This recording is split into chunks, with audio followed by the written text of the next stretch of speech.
a ese punto en común. Hoy en día vamos tan acelerados con nuestras preocupaciones y nuestros pensamientos que nos cuesta prestar atención a las preocupaciones de los demás. Por lo tanto, el amor, efectivamente, Melania, yo creo que todos lo sabemos, pero el amor es uno de los mejores antídotos a los momentos malos. Marian, me gustaría que nos contaras cómo afectan las emociones y los pensamientos al organismo. Y por otro lado, ¿qué nos sucede cuando nos preocupamos por algo constantemente? Bueno, yo creo, Melania, que este es de los temas más apasionantes y probablemente de los que más me gusta hablar.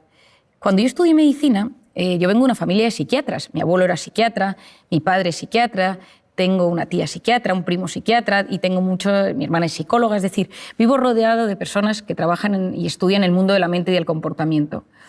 Pero me costaba, mientras yo estudiaba mis apuntes y mi carrera de medicina, ver que faltaba siempre el punto emocional a las enfermedades. Yo creo que todos somos conscientes que estás nervioso y tienes taquicardias, tienes un examen y de repente pues tienes la tripa un poco más revuelta o de repente se te duerme el párpado. Es decir, hay síntomas físicos que tienen que ver con las emociones. Pero ¿dónde estaba el núcleo? ¿Dónde se unía la mente y el cuerpo? Y empecé a leer, empecé a investigar, empecé a tratar muchísimos pacientes y llegué como una conclusión fácil de explicar y didáctica para que todo el mundo, allá donde esté, en cualquier parte del mundo, lo pueda entender y aplicar a su propia vida. Imagínate, Melania, tú y yo estamos aquí y de repente empiezan aquí a sonar las alarmas y alguien grita fuego. Automáticamente tú y yo nos levantamos y nos ponemos nerviosas y empieza a latirnos el corazón. ¿Por qué? Porque esa señal de alerta, de amenaza, ha activado un lugar en nuestro cerebro, el hipotálamo, que lanza una señal a las glándulas suprarrenales y se activan dos hormonas, la adrenalina, conocida por todos, y el cortisol.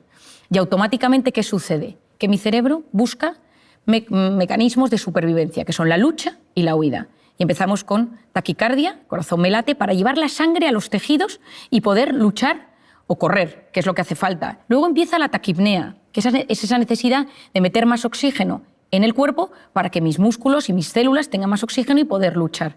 La glucosa se moviliza, las grasas se empiezan a movilizar y en este momento yo ya no puedo razonar porque estoy en un momento de alerta y la corteza prefrontal, que es la que se encarga de reflexionar, de pensar, de buscar soluciones a los problemas, de repente ya no me deja pensar tan bien. Es como que pierdo el hilo de lo que te estoy contando. El hipocampo, que es la zona de los recuerdos y donde almacenamos los datos, es hipersensible al cortisol y por lo tanto nos falla la memoria y tenemos como lagunas en lo que queremos hablar.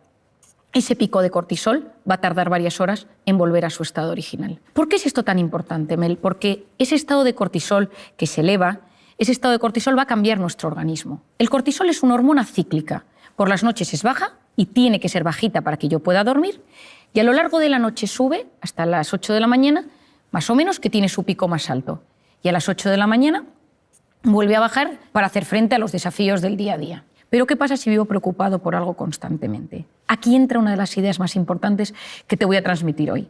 Y es que mi mente y mi cuerpo no distinguen una amenaza real de una imaginaria. Ante algo físico real que me sucede, la alarma, que me atraquen por la calle, que me llamen para decirme que mi hijo está enfermo, que me digan que mi padre está ingresado, esa activación del cerebro por algo real se produce de forma muy similar si yo estoy sentado en mi trabajo, en mi casa y empiezo a pensar, ¿y si mi hijo está en las drogas? ¿Y si no llego a fin de mes?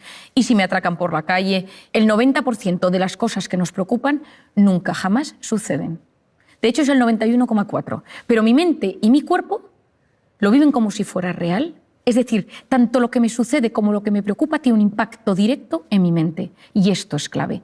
Porque si más del 90% de las cosas que nos preocupan no suceden, eso lo que va a significar es que yo voy a inducir en mi organismo un estado de alerta mantenido. Lo que yo denomino, de forma sencilla, una intoxicación de cortisol. Y empiezo a inducir a mi organismo a entrar en lo que denominamos el sistema nervioso simpático, que es ese estado de alerta donde se segrega cortisol. Y esa intoxicación de cortisol va a generar cambios a 3 niveles en mi organismo. A nivel físico, se me cae el pelo. ¿Por qué se me cae el pelo? Porque cuando uno está en un estado de alerta, en un estado de amenaza, es como si estuviéramos en las trincheras. Y entonces el organismo lo que busca es que los recursos del organismo se utilicen de la mejor manera posible. Entonces, si tú estás en guerra, si tú estás en una batalla, si te persiguen por la calle, pues el pelo no es un organismo primario para hacer frente a ese desafío. Y por lo tanto, de repente, empiezas a perder pelo. El cortisol inhibe la correcta recuperación del folículo piloso o de los fibroblastos en la piel y por lo tanto aparecen las temidas arrugas, las manchas, la piel cambia de color. Por otro lado, empiezas a sentir sensación de opresión en el pecho constante, falta de aire, te cuesta respirar, tienes problemas a nivel gastrointestinal, que ahora explicaré con más detalle, la musculatura la tienes tensa porque vives siempre a punto de salir corriendo o a punto de luchar. Y entonces, si de repente haces un movimiento un poco extraño, puede ser que tengas una contractura o que te quedes en el sitio o que notes que te duele todo el cuerpo, cuerpo pesado, cuerpo que te cuesta mover, te notas como más rígido. Esto a nivel físico, pero también el cortisol altera el funcionamiento de los estrógenos, de la progesterona o de la testosterona. Cuando uno conoce cómo funciona esta hormona, sabe que uno cuando vive intoxicado de cortisol, en el cuerpo suceden muchos temas. Pero hay uno clave, Melania, que te quiero explicar, y es que el estado de estrés mantenido lo que va a hacer es modificar el sistema inmunológico. Y para mí aquí está la clave. En un momento de estrés puntual, el cortisol actúa como antiinflamatorio. Pero cuando el organismo vive constantemente en un estado de estrés crónico, lo que sucede es que se disocia el sistema inmunológico, la inflamación, el cortisol y el cuerpo, y lo que sucede es que nos empezamos a inflamar. Gastritis, gastroenteritis, amigdalitis, colon irritable, dermatitis, es decir, entra una inflamación latente, ligera, leve en el organismo, que es muy peligrosa. Porque cuando entras en un estado de inflamación en el cuerpo, puede desencadenarse muchísimos problemas físicos y psicológicos. Y entro, por ejemplo, en el aparato intestinal, que yo creo que todo el mundo lo nota. Hoy en día sabemos que es el segundo cerebro.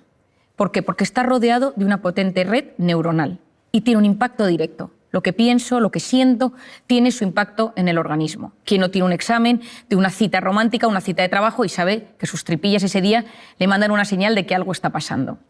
Al lado de los intestinos, ahí están las arterias y las venas, por donde lo que yo voy comiendo, lo bueno, se va a ir por allí para nutrir a todo mi organismo. Y dentro del intestino, dentro de la luz, están las vellosidades intestinales, por donde se absorben los nutrientes, y la famosa microbiota, clave. Hoy en día es uno de los grandes temas que estamos estudiando con más profundidad. Yo soy una gran apasionada de la microbiota.